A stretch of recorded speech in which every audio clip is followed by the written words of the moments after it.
everyone, I welcome you all to this class. In this class, we are here to solve example 2 under this topic, the order relation in real analysis.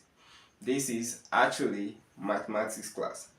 And this question says that we should prove that for all AB elements of real, we read this as for all two real numbers.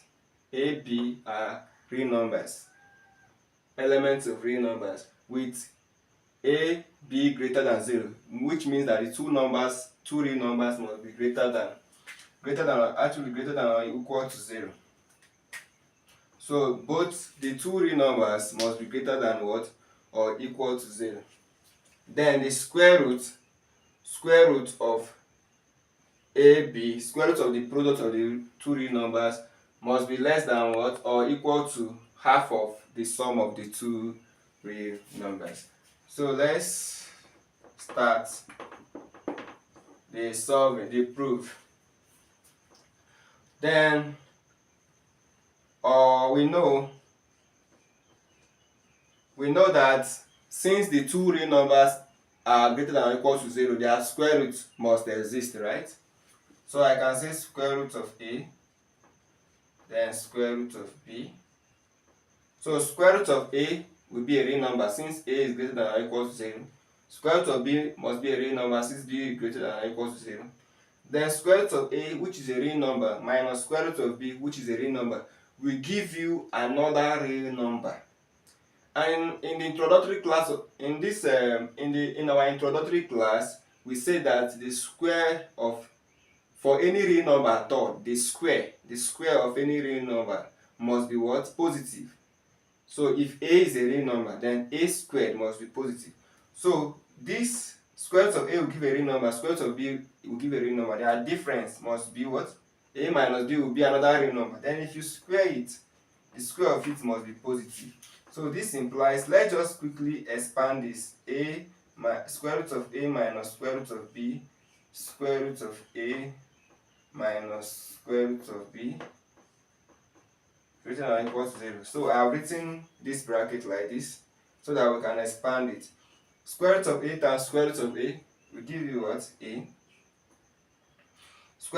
Positive square root of A times negative square root of B will give you negative square root of AB. Negative square root of B times positive square root of A will give you negative square root of AB. Negative square root of B times negative square root of B will give you positive B. To give you positive B, greater than or equal to 0. So this implies a negative square root of AB, negative square root of AB is negative 2 square root of AB. Then we'll have a plus what? B greater than or equal to 0. This implies, let's move negative square root of AB to the right. If you move it to the right, it will change to positive square root of AB. So what we now have to at the left is A plus B. A plus B will be greater than or equal to 2 square roots of AB. Then multiply both sides by half. So multiply both sides by half, because if you multiply here by half, we will have only square root of AB. Multiply here by half, we will have half times A plus B. So we are just looking at this proof. So we need to have half times A plus B.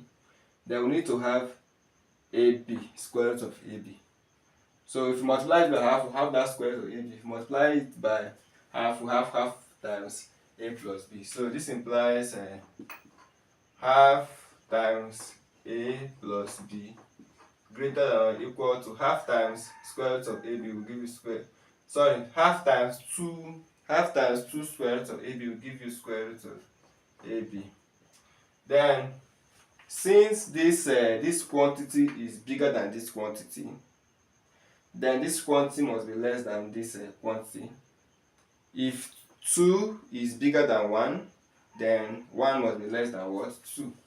So we can write this. This implies that square root of AB is less than or equal to half of A plus B.